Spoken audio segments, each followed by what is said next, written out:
Hidup. Mohon izin. Pergi ke Unsia yang ada di Jakarta, berangkatnya Cakep. dari Nusa Tenggara. Selamat malam Bu Jauh Syifa dan banget. rekan-rekan semua. Semoga presentasi kami bermanfaat untuk kita bersama. Luar biasa. Ya, terima kasih Mas Rido pantunnya. Siap. Silakan dimulai. Oke, baik Bu. Kami dari kelompok 8 akan mempresentasikan mengenai campaign planning for digital media. Itu perencanaan kampanye dengan memanfaatkan media digital. Anggota kelompok kami seperti yang sudah Ibu sebutkan sebelumnya. Di sini ada 14 orang sebenarnya. Satu tadi izin Mas Hafiz Muhammad ya, tidak bisa bergabung. Yang nomor 12, 13, 14 Mas Nurholis Majid, Mas Pram, dan Mas Irfan kebetulan sudah kami usahakan untuk himbau untuk masuk grup, cuman sepertinya tidak ada respon ya. Oke. Langsung aja Mas ke slide berikutnya. Oke. Baik, campaign planning for digital media yaitu proses perencanaan kampanye yang memanfaatkan media digital secara strategis.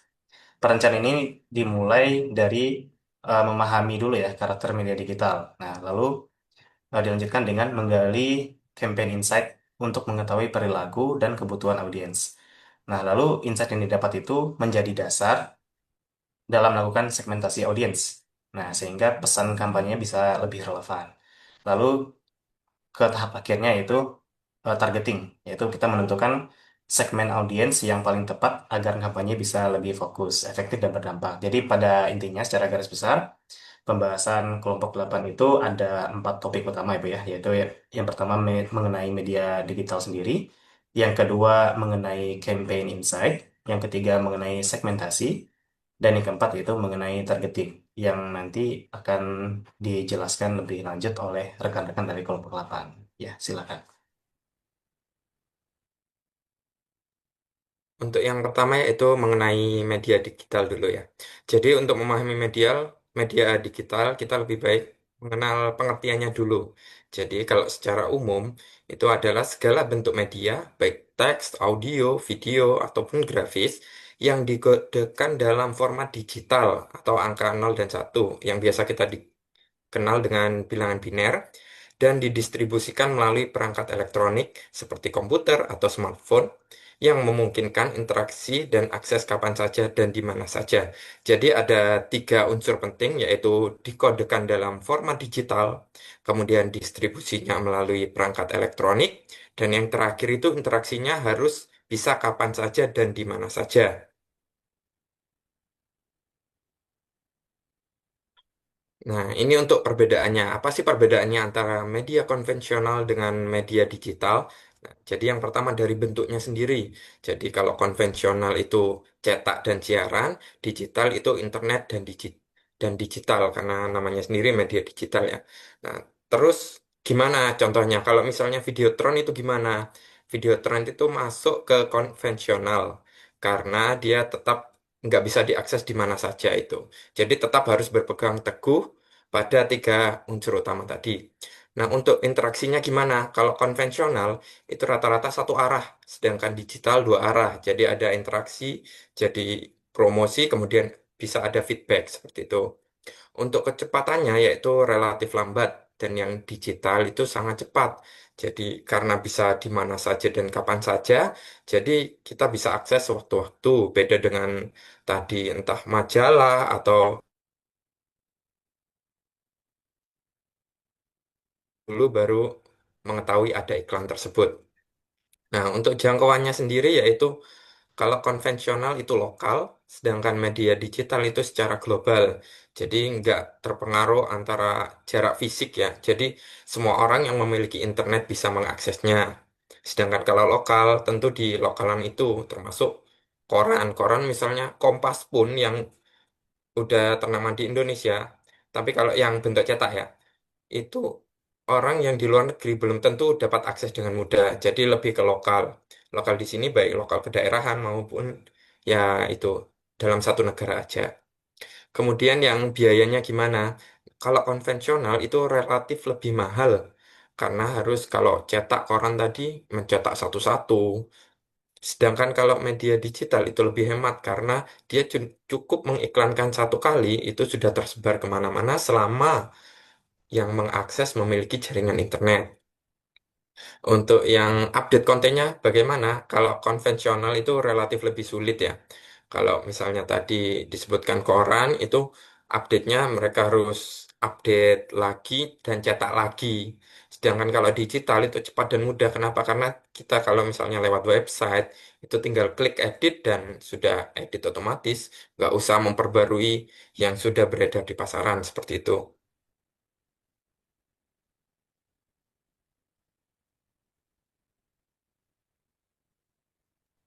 Untuk yang selanjutnya akan dijelaskan oleh rekan saya.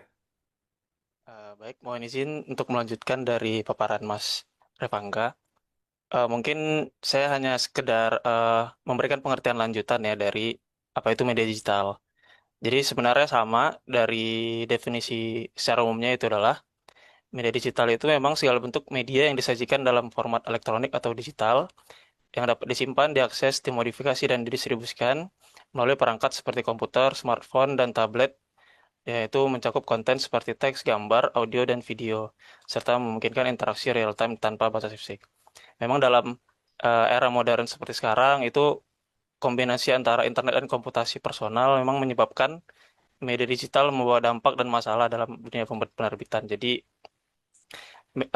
media digital ini juga telah menimbulkan tantangan baru lah, terutama untuk apa namanya hukum yang melindungi hak cipta dan kekayaan intelektual dalam gerakan konten terbuka.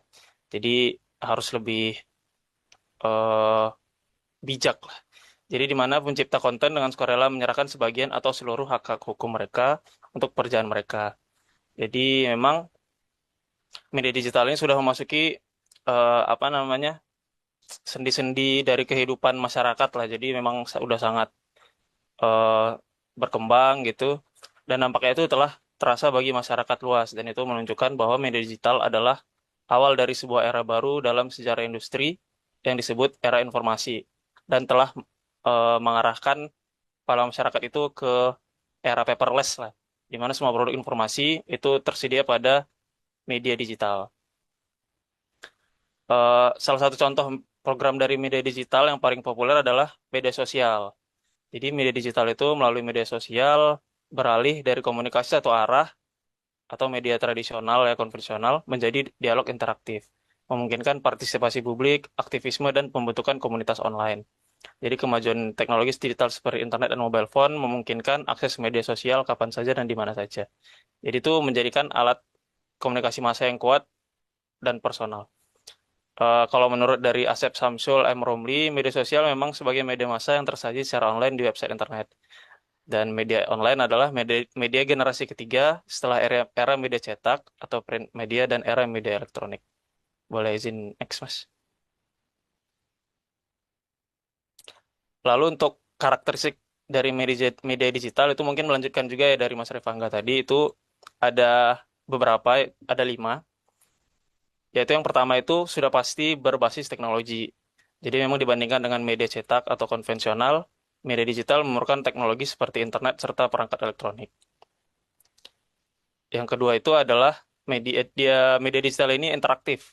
Jadi interaktif di sini media digital itu memungkinkan terjadinya komunikasi dua arah. Jadi nggak cuman satu arah lah. Jadi eh, kalau seperti koran kan kita hanya bisa baca aja gitu. Jadi nggak ada feedback balik dari si pembuat berita tersebut gitu. Dan yang ketiga itu ada aksesibilitasnya. Itu sangat mudah diakses. Jadi media digital itu dia dapat diakses kapan saja dan di mana saja, ya selama si pengguna memiliki perangkat yang terhubung ke internet. Lalu kontennya itu bersifat multimedia. Jadi memang dari media digital ini sendiri salah satu kelebihannya itu dibandingkan media konvensional adalah media digital ini dapat menggabungkan teks, gambar, audio, dan video, bahkan animasi di dalam satu konten gitu. Kalau dibandingkan dengan media konvensional mungkin hanya dapat menampilkan teks maupun gambar saja. Jadi kontennya tuh lebih eh, kompleks lah. Dan yang terakhir itu yang pastinya distribusinya itu sangat cepat karena memang kita terhubung secara real time ya seperti sosial media kita bisa langsung mengetahui itu apa yang terjadi secara real time. Kalau dibandingkan dengan media konvensional seperti koran itu eh, agak panjang prosesnya. Jadi harus bikin kontennya dulu di kertas korannya, belum lagi distribusinya sampai di tangan pembaca itu masih relatif lebih lama dibandingkan dengan media digital tersebut. Mungkin sekian. eh Selanjutnya akan dilanjutkan oleh rekan saya. Ya, terima kasih Mas Maulana. Berikutnya Baik, dilanjutkan oleh, izin melanjutkan, Ibu. silakan Mas Ari. Mungkin bisa next slide, Mas Revangga. Baik, selanjutnya saya membahas terkait pentingnya memahami karakteristik media digital. Jadi, jika seorang pemasar ataupun perusahaan ingin memanfaatkan media digital, namun tidak memahami ciri-ciri atau karakteristik media digital dan tetap menerapkan pola pikir yang sama dengan saat menggunakan media konvensional, maka penggunaan media digital tidak akan maksimal. Jadi, memahami karakteristik media digital ini tentu jauh lebih penting dibandingkan hanya mengandalkan pengalaman ataupun strategi dari media konvensional, karena sifat dan mekanisme keduanya sangat berbeda, seperti yang sudah dijelaskan oleh Mas Revangga dan juga Mas Fajri tadi. Jadi, media konvensional seperti misalnya media cetak, radio, ataupun televisi itu bersifat satu arah. Jangkauannya terbatas, siklus penyampaian pesannya juga lebih lambat, sehingga strategi promosi cenderung statis dan juga generik. Kalau kita bisa lihat contoh realnya, itu sekarang banyak stasiun TV yang mengupload tayangan mereka ke media sosial dalam bentuk potongan-potongan highlight dari tayangan mereka ke media sosial, ataupun sebaliknya. Stasiun TV juga sekarang sudah banyak menayangkan konten-konten viral di media sosial di salah satu acara ataupun segmen yang mereka miliki, ataupun mengundang konten-konten kreator yang viral dalam suatu periode waktu tertentu untuk menjadi bintang tamu ataupun narasumber dalam acara mereka. Ini tentunya usaha dari stasiun TV sebagai salah satu bentuk media konvensional untuk tetap relevan dalam eh, zaman yang serba teknologi dan penyebaran informasi yang sangat cepat. Dan selanjutnya, efeknya seperti apa jika perusahaan ataupun pemasar itu tetap mengandalkan pola pikir konvensional dan tidak menggunakan media digital? Yang pertama, kita bisa lihat pada slide ini, efektivitas pesan pemasaran. Jadi, berlanjut dari karakteristik media digital yang telah dijelaskan oleh pemateri sebelumnya, Mas Fajri, itu pesan yang disampaikan cenderung bersifat satu arah dan terlalu fokus pada promosi, sehingga kurang mampu menarik perhatian audiens digital yang mengharapkan konten informatif, relevan, dan bernilai. Akibatnya, pesan pemasaran mudah diabaikan dan tidak mampu membangun keterlibatan yang berkelanjutan. Yang kedua, tingkat efisiensi penggunaan anggaran. Ini juga merupakan salah satu eh, perbedaan antara media konvensional dan digital yang sudah dijelaskan oleh Mas Revangga, di mana media konvensional itu biayanya terbilang mahal jika dibandingkan dengan output yang dihasilkan. Jadi, eh, jika terlalu mengandalkan pola pikir konvensional itu dapat menyebabkan biaya pemasaran meningkat, tapi tidak diikuti dengan hasil yang diharapkan, seperti peningkatan brand awareness ataupun konversi penjualan. Dan terakhir, itu adaptasi terhadap perubahan perilaku konsumen. Jadi, pola pikir media konvensional itu cenderung kaku dan sulit beradaptasi.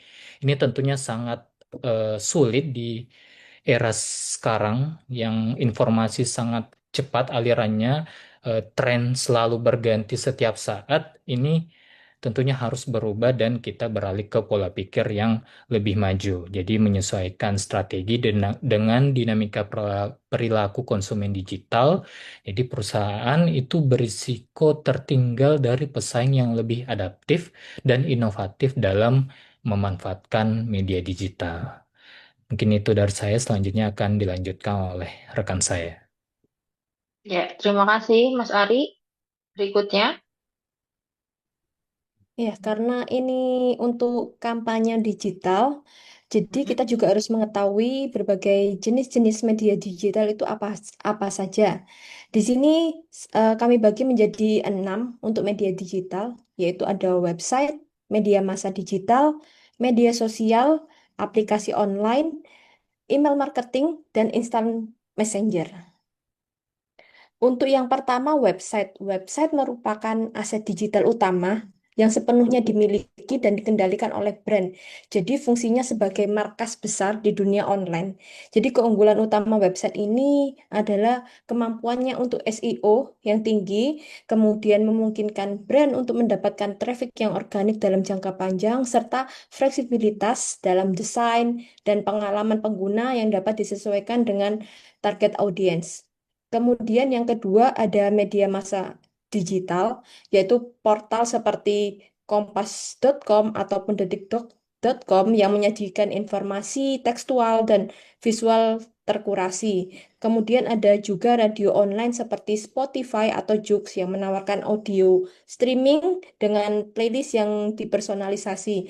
Kemudian ada TV online juga seperti YouTube, Netflix, atau Vision Plus yang menyediakan konten video dengan fleksibilitas waktu tonton. Media massa digital ini sifat kontennya lebih formal dan produksinya biasanya melibatkan tim profesional serta model distribusinya tetap menjaga elemen one to many. Jadi meski dengan personalisasi digital, media massa digital memiliki fungsi juga strategis sebagai saluran untuk brand awareness berskala besar. Kemudian ada sponsorship, terintegrasi, dan targeting berbasis minat audiensnya. Kemudian jenis yang ketiga ada media sosial. Ini yang sangat-sangat digunakan sekali untuk saat ini. Platformnya antara lain Instagram, yaitu lebih fokus pada visual konten. Kemudian ada juga TikTok untuk short video kreatif. Kemudian ada X atau Twitter untuk engagement real time dan layanan pelanggan dan Facebook untuk community building. Kekuatan utama dalam media sosial adalah kemampuan memviralkan konten, interaksi dua arah langsung dengan konsumen, dan integration dengan influencer marketing juga. Yang keempat ada aplikasi online. Aplikasi online atau mobile apps adalah software yang diinstal di perangkat pengguna untuk fungsi spesifik, memberikan pengalaman yang lebih personal dan imersif dibanding website mobile. Kemudian aplikasi online berfungsi juga sebagai alat retensi dan loyalitas utama dengan kemampuan untuk mengirimkan notifikasi secara langsung ke ponsel pengguna serta mengumpulkan data perilaku pengguna dan menawarkan pengalaman yang dipersonalisasi. Yang kelima ada email marketing. Jadi email ini berfungsi sebagai alat nurturing yang powerful, kemudian memandu prospek melalui sales funnel dengan serangkaian pesan yang terstruktur. Keunggulan email marketing, masuk ROI yang tinggi, kemampuan segmentasi yang detail berdasarkan perilaku pengguna, yang memungkinkan pengiriman pesan tepat waktu berdasarkan trigger tertentu. Contohnya seperti newsletter edukasional, promotion offer, ataupun transaksional email. Kemudian yang keenam ada Instant Messenger. Instant Messenger ini platform seperti WA Business atau Telegram atau Facebook yang memfasilitasi komunikasi satu-satu atau grup kecil secara real time. Instant Messenger berperan sebagai channel untuk high intense communication, customer service, and conversation akhir. Fitur seperti broadcast list, bisnis profile, dan chatbot memungkinkan juga untuk skala personal dan biasanya dibaca lebih cepat dibandingkan email. Selanjutnya akan dijelaskan oleh rekan saya. Ya, terima kasih Mbak Lintang. Selanjutnya silakan. Baik, izin melanjutkan, Bu. Pada Ya. bagian ini saya akan menjelaskan tentang audience power dalam media digital atau kita sering sebutnya netizen mungkin ya. Nah, audience power ini adalah kondisi di mana audiens memiliki kekuatan besar dalam proses komunikasi pemasaran digital. Nah, seperti yang sudah dijelaskan Mas Ari tadi, bahwa media digital ini berbeda dengan media konvensional yang cenderung satu arah. Nah, di media digital zaman now ini, audiens tidak lagi pasif, tapi bisa memberikan feedbacknya secara langsung dan real time melalui like, komentar, share atau review, dan repost. Nah, hal ini membuat komunikasi menjadi dua arah dan sangat aktif. Nah, bisa kita lihat sendiri di zaman sekarang ya, sudah sangat jarang orang yang nggak punya sosmed. Sosmed biasanya punya semua. Bahkan satu orang itu bisa punya lebih dari satu akun. Atau bisa punya akun fake atau akun buzzer juga bisa. Nah, di sini kita buktikan kalau kekuatan audiens itu sangat besar, yaitu yang pertama karena setiap opini yang disampaikan dapat sangat cepat menyebar dan dilihat oleh banyak orang. Nah, komentar atau review ini bisa mempengaruhi citra dari sebuah brand itu sendiri, baik positif maupun negatif. Nah, bahkan dalam beberapa kasus, opini audiens juga bisa menjadi viral dan lebih berpengaruh dibandingkan iklan dari brand itu sendiri. Nah, oleh karena itu, audience power ini memiliki dampak penting bagi perusahaan. Nah, apa yang harus dilakukan perusahaan? Berarti perusahaan itu harus mau mendengarkan audiensnya. Kemudian harus bisa merespon dengan cepat dan tepat juga, serta membangun komunikasi dua arah untuk menjaga reputasi digitalnya. Nah, kemudian kesimpulannya berarti suara audiens ini memiliki posisi yang sangat kuat sehingga tidak bisa dianggap sepele oleh sebuah perusahaan. Mungkin itu selanjutnya terkait campaign insight akan dijelaskan rekan saya Mbak Alivia mewakili Mas Hafiz. Terima kasih. Baik, Ya, Ibu izin melanjutkan. Bagian ini sebenarnya adalah bagian Mas Hafiz mengenai campaign insight, yaitu adalah merupakan pemahaman mendalam dari kampanye iklan yang dilakukan oleh sebuah perusahaan. Nah, dasar dari konsep ini adalah memahami kampanye yang akan dilakukan dalam mengetahui lebih dalam tentang target si pelanggan tersebut, di mana sebenarnya yang dilakukan oleh campaign insight ini adalah memperhatikan mengenai pencapaian objektif, yaitu berdasarkan data yang dikumpulkan selama kampanye berlangsung. Kemudian ada juga memperhatikan respon dari audiens itu sendiri, performa channel, efektivitas konten, key insight, dan recommendation. Sehingga bisa disimpulkan melalui campaign insight ini, kita tidak hanya melihat hasil, tapi juga memahami perilaku audiens dan efektivitas strategi. Sehingga campaign berikutnya dapat dirancang dan lebih tepat sasaran. Akan dilanjutkan oleh rekan kami. ya. Terima kasih Mbak Alivia. Selanjutnya berarti Mbak Alivia ini gantiin Mas Hafiz ya tadi ya? Iya, Ibu. Ya, oke. Eh, Selanjutnya siapa yang akan memaparkan?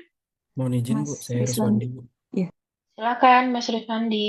Iya Bu. Baik, selanjutnya kita akan membahas kenapa customer insight sangat penting dalam merancang upaya pemasaran. Nah, ini adalah tentang bagaimana kita memahami terkait perilaku, kebutuhan, motivasi, dan pola pikir konsumen. Nah, insight ini menjadi dasar untuk menyusun kampanye digital yang langsung berbicara pada minat konsumen. Nah, saat kita menganalisis perilaku konsumen, kita fokus pada faktor-faktor seperti kebiasaan membelinya konsumen, preferensinya, dan pemicu emosional yang mempengaruhi keputusan mereka. Baik, mohon izin, boleh di next, Mas. Nah, peran dalam campaign planning. Bagaimana peran customer insight dalam campaign planning? Dalam campaign planning, sangat penting untuk menentukan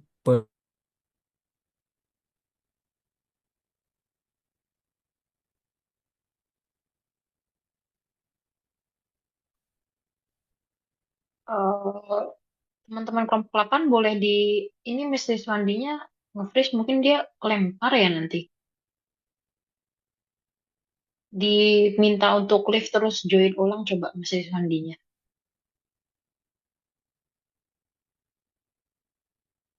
apakah suara saya kedengaran? Alhamdulillah kedengeran sekarang. Oh, siap, Bu. Silakan di silakan dilanjut Mas. Baik, Bu. Selanjutnya kita akan membahas terkait peran dalam campaign planning. Planning. Nah, dalam campaign planning sangat penting untuk menentukan pesan yang relevan dengan memilih media digital yang tepat, memastikan bahwa tingkat engagement atau keterlibatan dan konversi meningkat. Nah, ini tentang membuat keputusan strategis yang akan beresonansi dengan audiens, mulai dari merancang pesan yang tepat, hingga memilih saluran media yang terbaik untuk menyampaikan kampanye secara efektif. Mohon maaf, Bu. Ya, lanjut Mas. Baik, boleh izin di next, Mas. Hmm. Nah, untuk memahami perjalanan konsumen, ada beberapa langkah kunci yang harus dilakukan. Yang pertama yaitu pengumpulan data. Ini bisa melalui dengan survei, media sosial, atau analytical untuk mengumpulkan data komprehensif tentang perilaku konsumen. Kemudian yang kedua yaitu dengan menganalisis perilaku digital dan customer journey. Ini terkait identifikasi bagaimana konsumen berinteraksi dengan konten dan mengenali titik sentuh mereka sepanjang perjalanan pemasaran. Kemudian yang ketiga yaitu identifikasi minat dan preferensi konten. Dengan mengetahui jenis konten yang paling disukai dan banyak dipilih oleh konsumen. Kemudian yang keempat terkait eh, pemahaman pain points dan motivasi. Ini maksudnya memahami tantangan atau hambatan yang dihadapi konsumen dalam perjalanan belanja mereka dan apa yang memotivasi mereka untuk mengatasi hambatan tersebut. Selanjutnya, nah terkait perumusan customer insight, untuk membentukkan customer insight yang dapat ditindaklanjuti, kita menggunakan kerangka SMART. SMART ini akronim dari spesifik atau spesifik, di mana ini terkait apa yang ingin dicapai dengan insight ini, kemudian measurable atau terukur, ini terkait apa saja metrik yang akan menentukan sehingga pemasaran kita tujuannya tercapai. Kemudian attainable atau dapat dicapai, apakah tujuan ini realistis untuk dicapai berdasarkan sumber daya dan kemampuan yang ada. Kemudian relevan, yang artinya relevan, apakah insight ini selaras dengan tujuan yang ingin dicapai. Dan yang terakhir yaitu time bound atau batas waktu, apa rentang waktu yang realistis untuk mencapai tujuan ini. Nah, selanjutnya eh, kita mengambil contohnya yaitu pada aplikasi Shopee, Bu, dan teman-teman. Ya. Nah, saat mengembangkan kampanye, ada beberapa strategi utama yang dapat diterapkan. Contohnya kita ngambil di Shopee. Yang pertama yaitu konsumen sensitif terhadap harga dan promo. Nah, banyak konsumen yang merespons positif terhadap terhadap diskon dan eh, penjualan yang cepat dan banyak promonya. Nah, ini menawarkan terkait penawaran seperti gratis ongkir, promonya itu seperti gratis ongkir atau diskon terbatas untuk dapat mendorong penjualan. Kemudian eh, selanjutnya yaitu konten hiburan dan tren. Jadi aplikasi Shopee itu kan kita bukan cuman bisa berbelanja di situ ya, dia juga menawarkan kayak permainan-permainan yang dimana eh, penggunanya bisa bermain sambil mengumpulkan poin. Nah, di Shopee menerapkan itu, di mana konsumen bisa lebih banyak berinteraksi dengan konten yang bersifat hiburan atau tren yang sedang berlangsung saat ini. Kemudian eh, selanjutnya terkait campaign tanggal kembar. Ini seperti kita tahu sendiri bahwa Shopee sering melakukan campaign tanggal kembar kayak 11, 22 dan seterusnya sampai 12, 12 yang dapat meningkatkan keterlibatan konsumen. Kemudian eh, kepercayaan terhadap influencer ini biasanya kita lihat sendiri bukan cuma di aplikasi Shopee-nya tapi juga di media TV di mana Shopee itu bermitra dengan influencer yang dapat dipercaya untuk memperluas jangkauan dan dampak kampanye pemasaran media digital. Kemudian yang terakhir yaitu live streaming, di mana kampanye itu merupakan cara yang efektif untuk terhubung dengan audiens atau konsumen yang lebih besar, sehingga memungkinkan interaksi dan keterlibatan secara real time. Selanjutnya, next. Oh, udah selesai kayaknya. Mohon izin, Bu. Selanjutnya akan Iya, dilanjutkan oleh teman saya. Izin Bu ya, Siva, ini saya mau. izin lanjut. Ya, Mas Ferdinand, silakan. Jadi tadi Mas Riswandi sudah menjelaskan tentang consumer insight. Kurang lebih consumer insight itu sebenarnya adalah bahan bakar yang mengubah data mentah menjadi strategi bisnis yang nyata. Nah, di sini saya akan membahas terkait manfaat consumer insight. Ada dua yang menjadi pilar utama, di mana dua manfaat ini akan memastikan bisnis tetap relevan di mata pelanggan. Yang pertama yaitu adalah Customer Journey Map atau pemetaan perjalanan pelanggan. Nah, Customer Journey Map atau CJM ini adalah representasi visual dari setiap interaksi yang dialami pelanggan dengan merek bisnis. Ini mulai dari titik pertama mereka mengenal produk hingga fase setelah pembelian atau loyalitas. Nah, perusahaan dapat memperbaiki pengalaman pelanggan secara spesifik di titik yang paling bermasalah sehingga meningkatkan kepuasan pelanggan secara keseluruhan. Nah, tanpa insight, customer journey map ini hanyalah asumsi internal perusahaan. Dengan consumer insight, JJM menjadi alat yang akurat karena mencakup empat manfaat utama. Yang pertama itu adalah identifikasi touch point, di mana kita jadi mengetahui bahwa eh, pelanggan itu berinteraksi di mana saja, contoh seperti di Instagram, di website, toko fisik, atau di layanan pelanggan. Kemudian yang kedua itu adalah dengan memahami pain points atau kendala. Jadi kadang-kadang kita tidak tahu nih pelanggan ini frustasi atau tidak dengan eh, pengalaman mereka dalam berbelanja di perusahaan kita. Nah, jadi dengan insight menunjukkan bahwa pelanggan ini sering membatalkan pesanan karena proses checkout yang terlalu rumit, itu contohnya. Kemudian ada yang namanya moments of truth, di mana kita dapat mengidentifikasi momen krusial yang membuat pelanggan memutuskan untuk membeli atau justru pindah ke pesaing kita. Selanjutnya yaitu adalah analisis emosi, di mana kita dapat memahami apa yang dirasakan oleh pelanggan di setiap tahap. Misalkan mereka senang, bingung, atau cemas, sehingga perusahaan bisa menyesuaikan gaya komunikasi mereka. Nah, jadi Customer Journey Map ini memiliki manfaat yaitu perusahaan dapat memperbaiki pengalaman pelanggan secara spesifik di titik yang paling bermasalah, sehingga meningkatkan kepuasan pelanggan secara keseluruhan. Kemudian ada yang kedua yaitu Data Driven Decision Making atau pengambilan keputusan berbasis data. Jadi Data Driven Decision Making ini adalah proses pengambilan keputusan bisnis yang didasarkan pada analisis data dan insight nyata. Jadi bukan hanya sekedar intuisi atau perasaan manajemen. Dalam dunia bisnis yang cepat berubah, mengambil keputusan berdasarkan insting sangat berisiko. Jadi dengan consumer insight, keputusan menjadi lebih cepat, akurat, dan memiliki tingkat risiko kegagalan yang jauh lebih rendah, yang pada akhirnya meningkatkan return on investment. Nah, bagaimana consumer insight mendukung hal ini?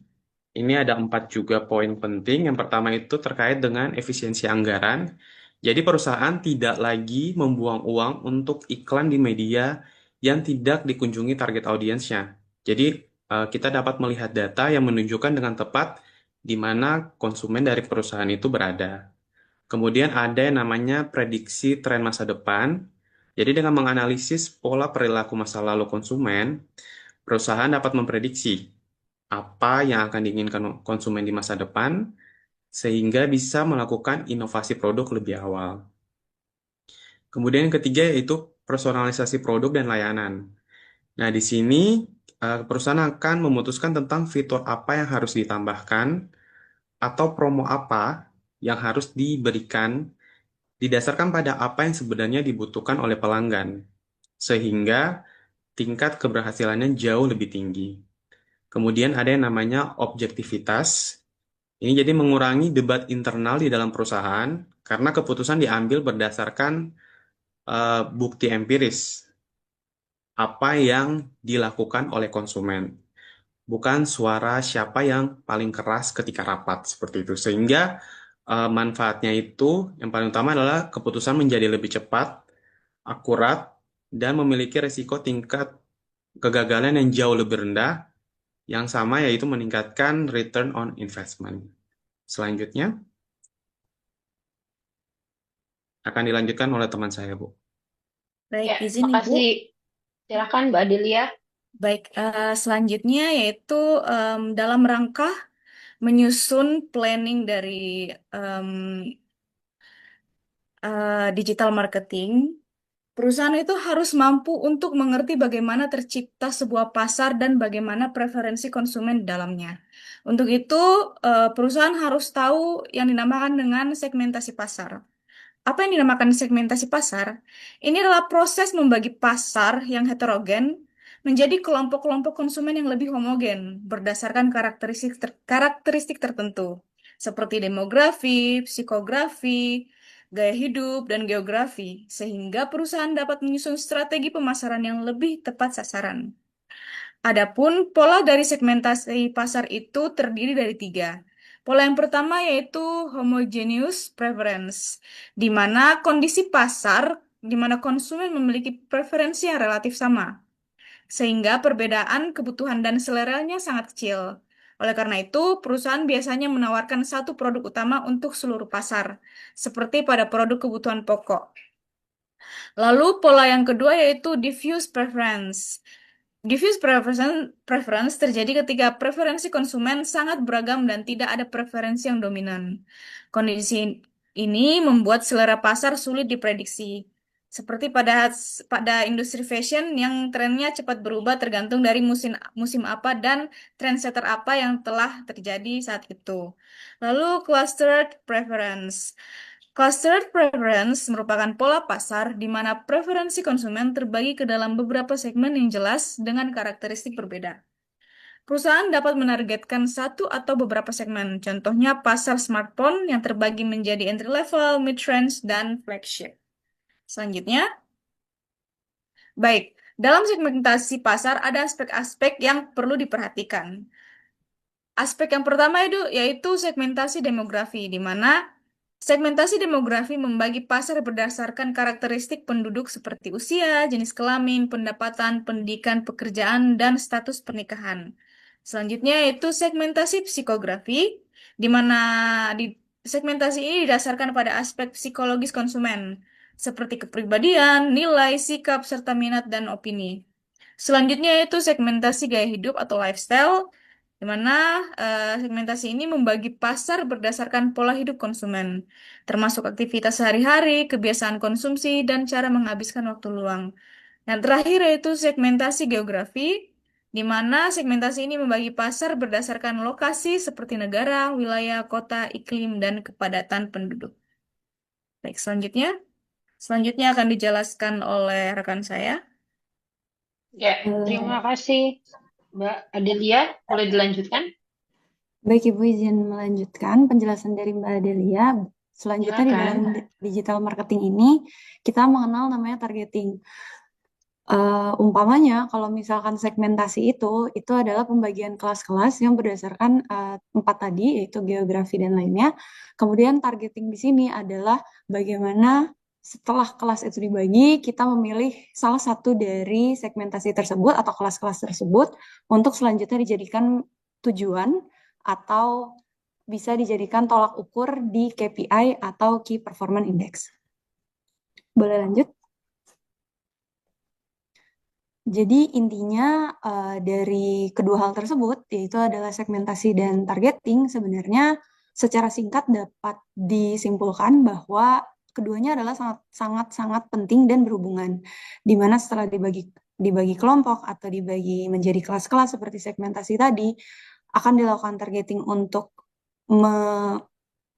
menunjukkan atau mengarah bagaimana sebenarnya digital marketing ini akan membawa kita dan bisnis kita menuju ke arah yang lebih baik. Oleh karena itu, baik segmentasi maupun targeting sebenarnya bersama-sama membantu perusahaan untuk memfokuskan si strategi pemasaran agar lebih efisien, tepat sasaran, dan mampu menciptakan nilai yang lebih besar lagi bagi konsumen maupun perusahaan itu sendiri. Karena tadi juga dijelaskan bahwa baik dari consumer insight maupun dari campaign insight, keduanya tetap membutuhkan yang namanya fokus, yaitu berupa segmentasi dan targeting ini sendiri.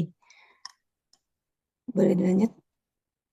Sehingga kesimpulan dari materi campaign planning for digital media ini dapat disimpulkan bahwa hal ini atau dari campaign planning ini merupakan sebuah perencanaan strategis yang menjalankan kampanye pemasaran digital ini agar tujuan bisnis ini bisa tercapai efektif dan terukur.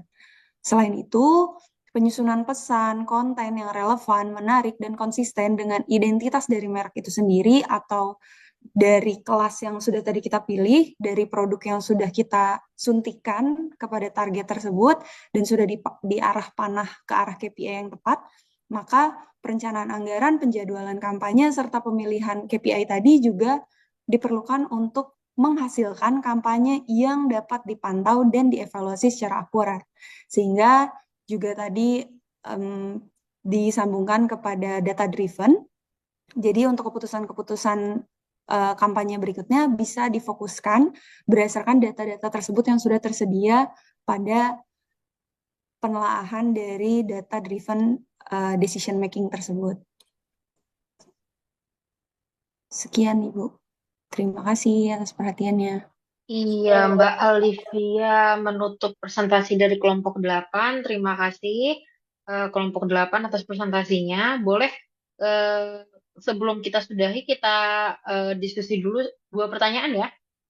Dari kelompok 7, boleh, karena yang hari ini presentasi juga, jadi wajib bertanya ke rekan kelompoknya, yaitu kelompok 8. Dari kelompok 7, bertanya 1 pertanyaan, dan nanti mungkin kalau ada dari rekan-rekan lain yang mau bertanya juga, boleh mengajukan pertanyaannya ke kelompok 8. Nah, kalau gitu kelompok 7 dulu dipersilahkan untuk mengajukan pertanyaan ke kelompok 8. Silahkan. Siapa yang ingin bertanya?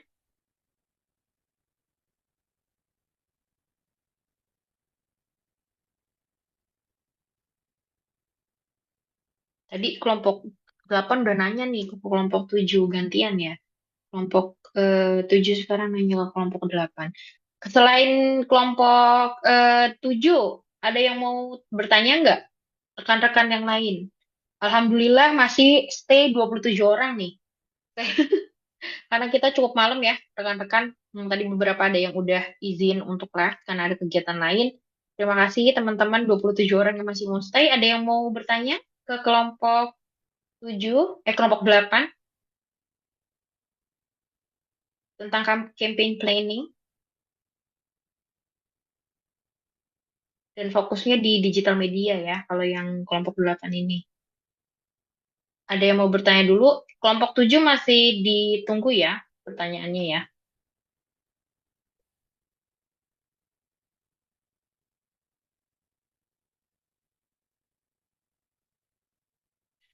Kalau gitu, sambil menunggu pertanyaan dari kelompok 7, saya mau bertanya ke kelompok 8 ya. Ya, kelompok 8 tadi kan ngebahas tentang preferensi homogen ya. Yang tadi ada cluster, terus ada diffuse juga. Ya, saya sebenarnya pas lagi dijelasin itu kebayang merek Aqua ya gitu. Jadi sebenarnya kan dari segi fungsi air mineral itu kan fungsinya sama ya, teman-teman. Tapi kan kita banyak banget nih merek air mineral gitu. Nah, tapi customer ini kalau mau beli gitu ya, mereka prefer untuk nyebutnya Aqua gitu. Jadi menurut kelompok kalian berkaitan dengan kebutuhan fungsionalnya yang sama-sama air mineral, bagaimana fenomena ini bisa terjadi? Kenapa fenomena ini bisa terjadi? Apa pengaruhnya dari brand Aqua sebagai salah satu yang menjadi kalau pertama di perusahaan air mineral saya nggak yakin gitu, tapi istilahnya yang bisa dibilang paling notable gitu ya. Ya, jadi fenomena si Aqua ini menjadi merek yang diterima oleh semua customer dan orang kalau mau beli beli Aqua gitu ya. Ya, boleh. Saya mau dengar pendapatnya dari kelompok 8. Tidak sulit ya pertanyaannya. Dari kelompok 7, ayo gantian. Tadi ke kelompok 8 udah nanya loh, ke kelompok kalian loh. Supaya adil.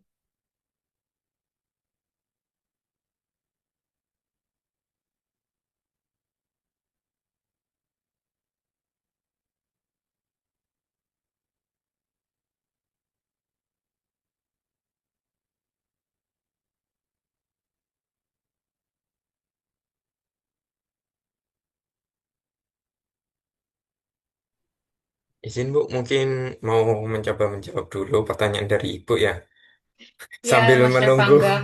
sambil Iya menunggu benar. kelompok Kelompok yang 7, lainnya dulu. ayo kita nggak saya kelarin kalau kelompok 7 nggak nanya ya. Mas Revangga. Silakan Mas. Izin Bu, mungkin saya mencoba mengawali aja, nanti ada teman-teman yang mau menambahi. Mungkin dari Ya boleh. beberapa sumber emang saya menemukan ternyata Aqua itu merupakan salah satu pionirnya Bu, Oh AMDK. betul ya. Iya, AMDK di Indonesia khususnya ya. Jadi Hmm. kalau sekarang mungkin nyebutnya kalau yang ini familiar AMDK, air minum dalam MDK. kemasan. Ya, Mm-mm. itu sih Bu. Jadi kenapa orang-orang lebih familiar ke Aqua yang mungkin sama fenomena yang mirip seperti odol itu sih Bu. Kenapa orang nyebutnya bukan pasta gigi, Mm-mm. mau belinya odol ya mungkin itu sama. Itu kan juga merek juga kan Bu. Jadi salah satu Iya. pionir. Ya itu sih Bu. Padahal kalau dilihat dari sisi marketingnya, Aqua ini digital marketingnya, dia lebih ke konvensional ya, gitu. Tapi yang perlu dicatat di sini adalah even digital marketingnya itu eh, dirintis dengan digital marketing yang belum terlalu settle gitu ya, tapi masih bisa survive walaupun ada kayak merek-merek baru dengan branding-branding yang lebih unik gitu. Kayak Le Minerale kan dia bikin branding apa tuh? Kayak ada manis-manisnya Aduh gitu manis. ya. Iya, Ya, betul gitu. ada Tapi manis-manis.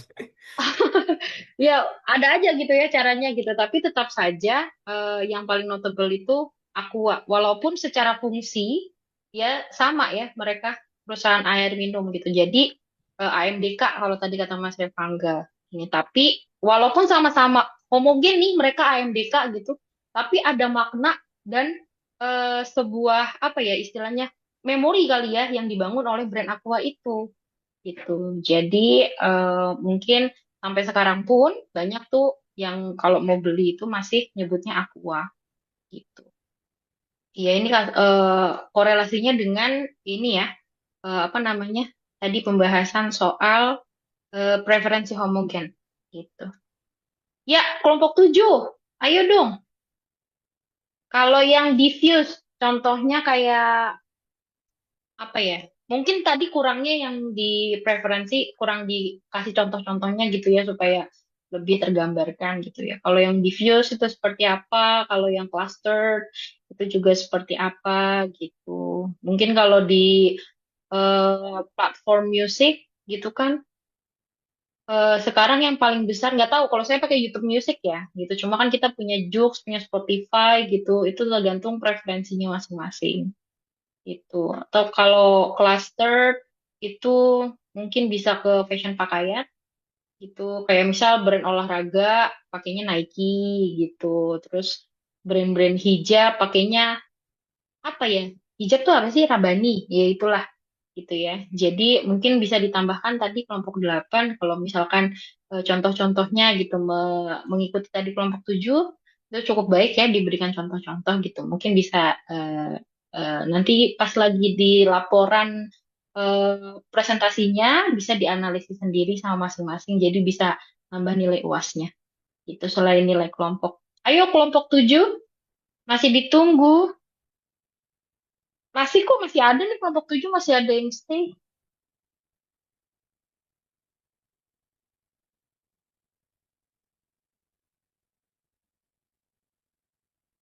Oke, baik. Karena udah setengah 10 ya, saya khawatirnya juga teman-teman ada yang mau istirahat. Kelompok 7, saya note ya, tidak bertanya ke kelompok 8.